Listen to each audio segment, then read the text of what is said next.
Oh yeah, sexy biscuits. Nice. Longboard Blues, 1975. YouTubers on the rise, reviewing games late at night and sometimes friends. But Longboard Blues, 1975.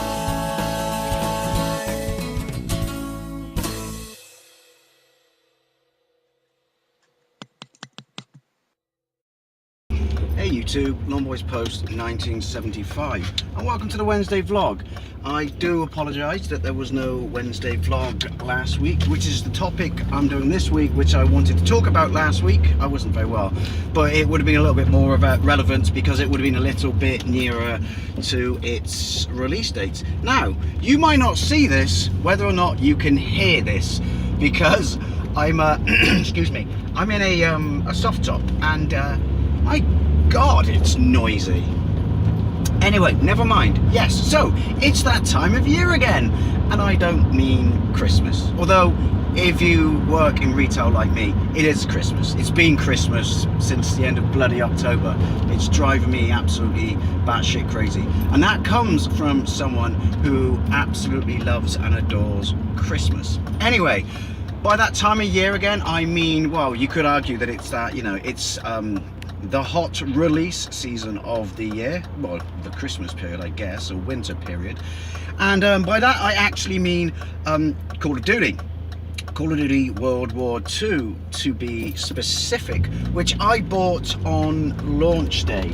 Now, the reason I say is that time of year again, because there seems to be, Call of Duty is a Marmite game, isn't it? I mean, you could argue it's long since been the premier franchise it once was, although you could also argue that it being World War II again has gone a long way to address that fact, because obviously the last one, which I don't hate, Infinite Warfare, although I believe that wasn't actually even a Call of Duty game, it was just a reskin something else game, was what, one of the worst selling Call of Duty games ever, and I believe it's, I don't know, preview or teaser or official trailer was one of the most thumbed down trailers on YouTube. Take everything I say with a pinch of salt. This is just hearsay, I could be wrong.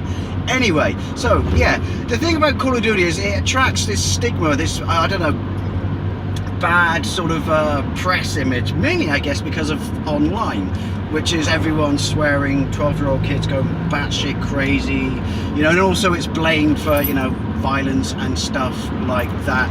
But the reason I want to do this video is because I bought it, and then I did a couple of gameplays of it on single player. Yes, believe it or not, I'm one of the people who still buys Call of Duty for the single player campaign, which is something else that I seem to have got a lot of flack on. Again, this is why I want to do this video. The negativity I've received on it from other people, I guess, who are fanboys of other games. But yeah, apparently if you like Call of Duty, then you're sad. You're just a mainstream boring gamer with no imagination whatsoever. And it's even worse if you play it for campaign like me, because, you know, obviously it's not the world's longest campaign and stuff like that, so buying this game at that inflated price, I mean, it was 50 quid before I got a discount, then I'm kind of, you know, encouraging the programmers to keep putting out these games. That's not to say this one's bad. I think it's absolutely fucking brilliant, but that's irrelevant to the topic of this. So yeah, no, abusers around there, which is you boring ass gamer. Oh, look at you, you're the reason their games are expensive, and they churn out this unimaginative shit every year. And it's like, I don't get it. I don't get this. I mean, there are Call of Duty fanboys who probably go, well, you've only got to see that when you play online. So it's, you know, two sides of the same coin, who go batshit crazy and abuse everyone else. But, you know, compared to other big sort of releases, and I can kind of understand why, so, you know, Mario Odyssey and stuff like that, people just, I don't know, I guess, is it, well, this is why I'm making it as Call of Duty gameplays. Nice place to park there, you dumbass. Game players, you know, not game players, players of the game. We all seem to get flack for it, which is, I don't know. It's, see, the way I see it, the point I want to make of this is, which is, whatever happened to taste being subjective? You know, there are 1,000,001 things, not just in video games, but in music, in movies, in front of this bus, that I don't like. You know, it's like, I mean, what is it about video games that seem to bring out the worst in people? I guess maybe video games is more in line with social media than other things that people like. But yeah, so what is it about, you know, that, you know, it's if you don't agree with me on video games, or you don't agree with my choice, you don't accept the fact that I said you're sad for playing Call of Duty, then you just have to open up to a world of abuse. I don't know. I don't get it. And the reason I want to ask this is, how many of you people out there, it's both sides, you know, big Call of Duty game players? Are you, you know, predominantly online, or do you play the campaign like me? Does it drive you nuts that even before you get online or stuff like that, that people have this derogatory view of you, which is, oh, it's Call of Duty, it's shit, it's rinse, repeat, it has been that way for years, you know, isn't it just a case of, well, leave me alone, it's my shit, it's my money, I bought it, taste is subjective, let me enjoy it. You know, you can say that, well, I buy Skyrim and therefore it's a far deeper game.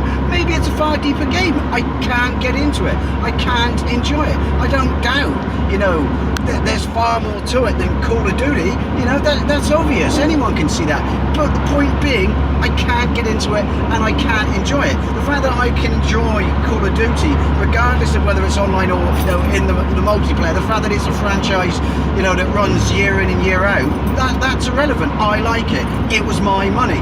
Why do you know, feel the need to insult me for it and stuff? Yeah, it's an odd one. I mean, again, also with stuff like this, I'm not suggesting that Skyrim players and stuff like that, you know, or Elder Scrolls, stuff like that, you know, these sort of people act like this or have these opinions, but I'm just I just pick a game at random. But another one could be, you know, people who buy FIFA year in and year out, you know, for minor tweaks, minor changes, which I guess you could argue is the same as the Call of Duty games.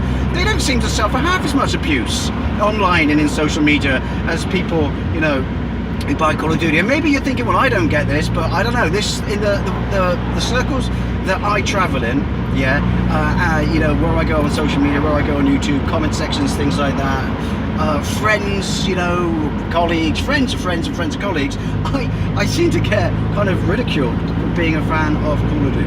I don't know, I'd like to know what you think. Are you a fan? Are you not a fan? If you are a fan, what do you like about it? What do you dislike about it? You know, the price, does it bother you?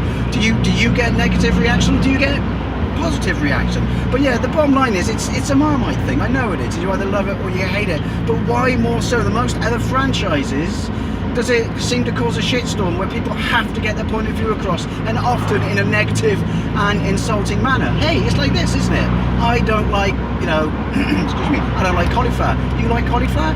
Good for you. I don't say you fucking stupid cauliflower loving motherfucker, do I? Anyway, bit of an odd one, but might have made more sense if it was nearer the release of Call of Duty. But yeah, as always, would love to know what you think, and thank you very much for watching, and I'll see you later.